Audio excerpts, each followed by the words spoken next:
नमस्कार, crypto TV में आप सभी का स्वागत है। मैं हूं मनोज दारा। आज की टॉप हेडलाइंस की तरफ रुख करते हैं।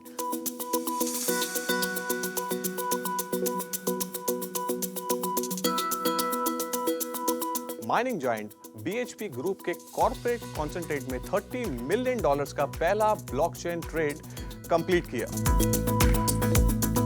एंकरेज ने $350 मिलियन जुटाए। सीईओ ने कहा 2022 में बिग बैंक्स क्रिप्टो ऑफर करेंगे। क्रिप्टो एक्सचेंज फंड 3 Arrow ने $56 मिलियन का ETH खरीदा। बैंक ऑफ इंग्लैंड ने बिटकॉइन को बेकार करार दिया क्योंकि यूके में महंगाई का दर 10 साल से भी सबसे ज्यादा। पेप्सी अपने जन्म वर्ष 1893 को हाईलाइट करते हुए 1893 जनरेटिव NFTs लॉन्च करेगी।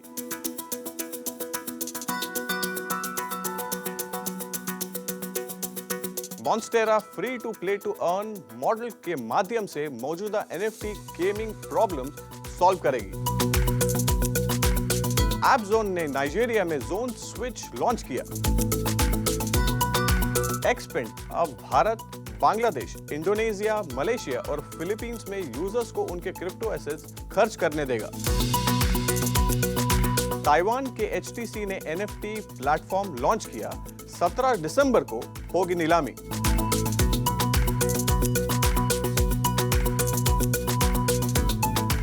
माइनिंग जायंट BHP ग्रुप ने माइनहब प्लेटफॉर्म के थ्रू ब्लॉकचेन टेक्नोलॉजी का यूज करते हुए metal trading firm China mini metals के साथ पहला cross border copper concentrated trial shipment transaction complete किया। $30 मिलियन के ट्रांजैक्शन के लिए performance of contract terms, payment notifications, digital document exchange, chemical essay exchange और कार्बन एमिशन डेटा शेयरिंग जरूरी है।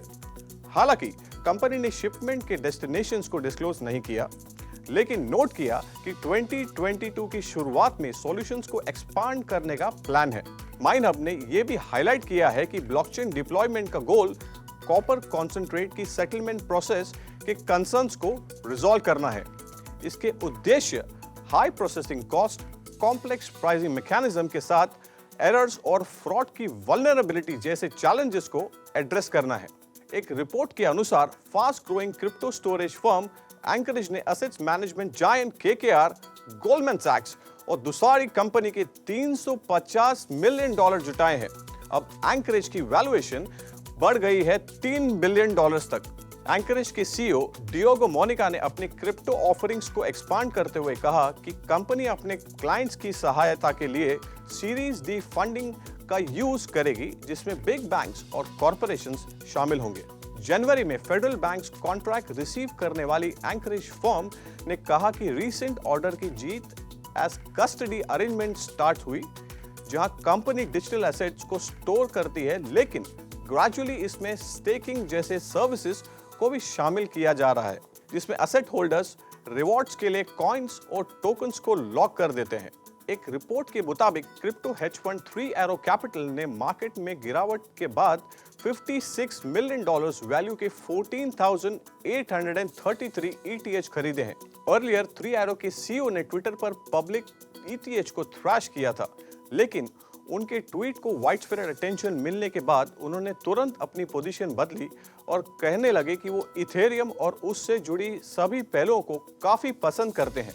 रिपोर्ट में कहा गया कि इससे पहले दिसंबर में क्रिप्टो हेज फंड ने 91,477 ETH और 77,477 ETH को 2 किस्तों में 1,68,954 ETH भी एक्यूमुलेट किए थे, जिसको बैलेंस और कॉइनबेस से नैनसेन द्वारा मार्केट 3 Arrow कैपिटल के वॉलेट में ट्रांसफर किया गया था। इथेरियम $3,878 पर ट्रेड कर रहा है, जो 13 दिसंबर को 10% गिरकर $3,660 के निचले लेवल तक पहुंच गया था। बैंक ऑफ इंग्लैंड ने कहा कि बिटकॉइन वर्थलेस हो सकता है और जो कोई भी फ्लैगशिप क्रिप्टो करेंसी में इन्वेस्ट करता है, उसे अपना इन्वेस्टमेंट खोने के लिए तैयार रहना चाहिए। सेंट्रल बैंक ने बिटकॉइन के इंट्रिंसिक वैल्यू पर सवाल उठाते हुए इन्वेस्टर्स को बिटकॉइन की पॉसिबल रिस्क के बारे में भी आगाह किया। इस हफ्ते की शुरुआत में BBC के साथ एक इंटरैक्शन में बैंक ऑफ इंग्लैंड के डेप्यूटी गवर्नर सर जॉन कनलिफ ने वार्निंग देते हुए कहा कि फास्ट एक्सपांडिंग क्रिप्टो करेंसीज देश की एस्टैब्लिश फाइनेंशियल सिस्टम के लिए एक गंभीर खतरा पैदा कर सकता है। कनलिफ ने रिस्क को कम करने के लिए इंडस्ट्री के लिए स्टैंडर्डाइजिंग रूल्स रेकमेंड करते हुए कहा कि डिजिटल एसेट्स में मेजॉरिटी ऑफ द रिस्क उसकी वॉलेटिलिटी से आते हैं और अगर एसेट्स की वैल्यू जल्दी गिरती है तो इसके इम्पैक्ट्स को जस्टिफाई करने के लिए इंस्टीट्यूशंस रिस्पॉन्सिबल होंगे। एक रिपोर्ट के अनुसार पेप्सी अपने बर्थ ईयर 1893 को हाईलाइट करने के लिए नॉन फंजिबल टोकन्स की एक सीरीज लॉन्च करने वाली है। पेप्सी मिक ड्रॉप के नाम से कंपनी की NFT सीरीज में माइक्रोफोन विजुअल्स के 1893 पीसेस शामिल होंगे जो classic blue Pepsi, silver died Pepsi और रेड पेप्सी वाइल्ड चेरी जैसे पेप्सी के फ्लेवर्स से इंस्पायर्ड हैं। ये सभी इथेरियम बेस्ड NFTs उनकी यूनिकनेस और कोशन को बढ़ाते हैं।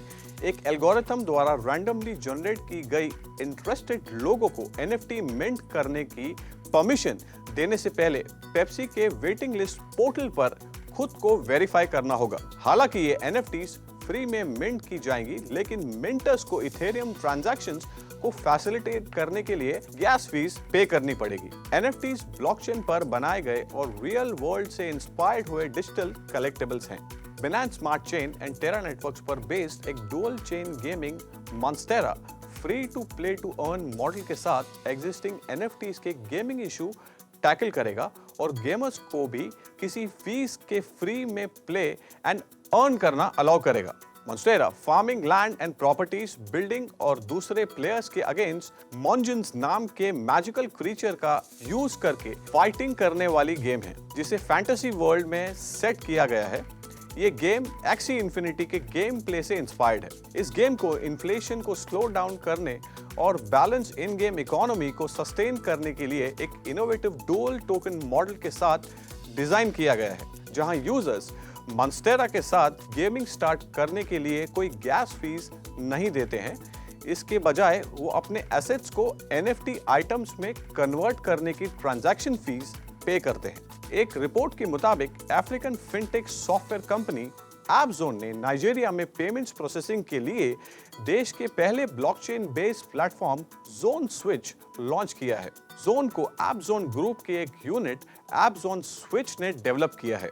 जोन स्विच अफ्रीका का पहला डिसेंट्रलाइज्ड पेमेंट नेटवर्क होगा जो कोई इंटरमीडियरीज के इन्वॉल्वमेंट के बिना ही बैंकों के बीच इंटर बैंक ट्रांजैक्शंस अलाउ करेगा।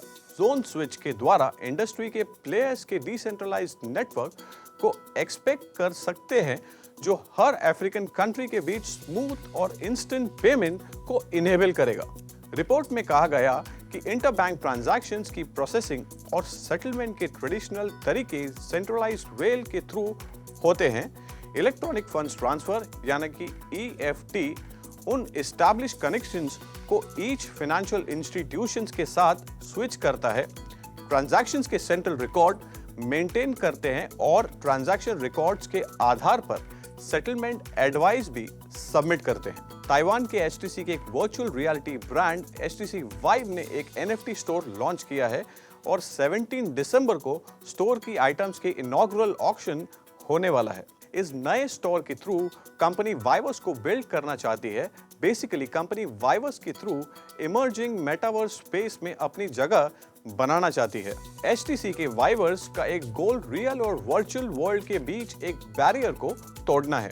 मेटावर्स में स्मूथ ट्रांजैक्शंस को होना बहुत जरूरी है जिससे यूजर्स फिएट और क्रिप्टो करेंसी दोनों को स्वैप कर सकते हैं।